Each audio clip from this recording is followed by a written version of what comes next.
മാത്യു കുഴൽനാടന്റെ അമിത ആത്മവിശ്വാസം അത് കോടതിയിൽ പൊളിഞ്ഞു എന്നുള്ളത് പറയാതിരിക്കാൻ കഴിയില്ല. മാത്യു കുഴൽനാടൻ തെളിവുണ്ട് എന്ന് പറഞ്ഞു, രേഖയുണ്ട് എന്ന് പറഞ്ഞു. പക്ഷേ ആ രേഖ കോടതിയിൽ നിന്നില്ല എന്നുള്ളതാണ് വസ്തുത. ഹർജിക്കാരനായ മാത്യു കുഴൽനാടൻ MLA ആദ്യം നൽകിയത് 14 രേഖകളാണ്, 14 ഡോക്യുമെന്റ്സ്. അതിനുശേഷം ഈ വർഷം മാർച്ച് 23-ാം തീയതി 6 രേഖകൾ കൂടി അഡീഷണലായി കൊടുക്കുകയാണ്. അത് കഴിഞ്ഞ് 25-ാം തീയതി 3 രേഖകൾ കൂടി കൊടുക്കുന്നു. അത് കഴിഞ്ഞ് ഇപ്പോൾ ഇക്കഴിഞ്ഞ ദിവസം മെയ് 2-ാം തീയതി 4 രേഖകൾ കൂടി കൊടുക്കുന്നു.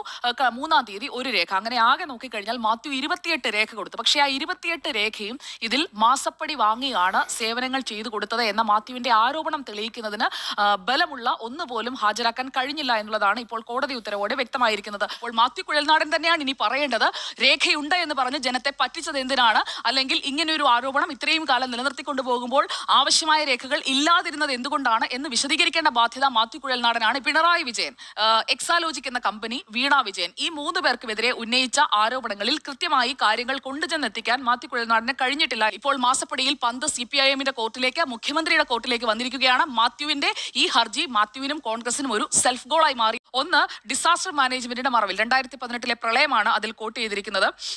അതിന്റെ മറവിൽ ഒരു സർക്കാർ ഉത്തരവിറക്കുന്നു. അതിൽ നിന്ന് ഈ മണ്ണ് നീക്കുന്നതിനായി തോട്ടപ്പള്ളി സ്പിൽവേയിൽ നിന്ന് മിനറലുകൾ ധാരാളമുള്ള മണ്ണ് നീക്കുന്നതിനായുള്ള അനുമതി അവർക്ക് കൊടുക്കുന്നു എന്നുള്ളതാണ്. 28 രേഖകളിൽ ഇതിനകത്ത് ഒരു തുണ്ട് കടലാസ് പോലും ഇത് തെളിയിക്കുന്ന രേഖയായി കണ്ടെത്താൻ കഴിഞ്ഞില്ല എന്ന് കോടതി പറയുമ്പോൾ മാത്യു കുഴൽനാടനും കോൺഗ്രസും പരിശോധിക്കേണ്ടത്, ഒരു ആരോപണം ഉന്നയിക്കുമ്പോൾ രേഖയുണ്ട്, ആ രേഖ പുറത്തുവിടും, കോടതിയിൽ കൊടുക്കും എന്ന് പറഞ്ഞ് വെല്ലുവിളിക്കുമ്പോൾ ആ രേഖ ഈ ആരോപണം തെളിയിക്കാൻ പര്യാപ്തമാണോ എന്നുള്ളത് കയ്യിലുണ്ടോ എന്ന് ഉറപ്പിക്കേണ്ടതുണ്ട്. അപ്പോൾ ശങ്കരാടിയുടെ രേഖ പോലെ ആയിപ്പോയി കോടതിയിൽ എന്നുള്ളതാണ് ഇന്ന് എനിക്ക് പറയാനുള്ള പ്രധാനപ്പെട്ട കാര്യം.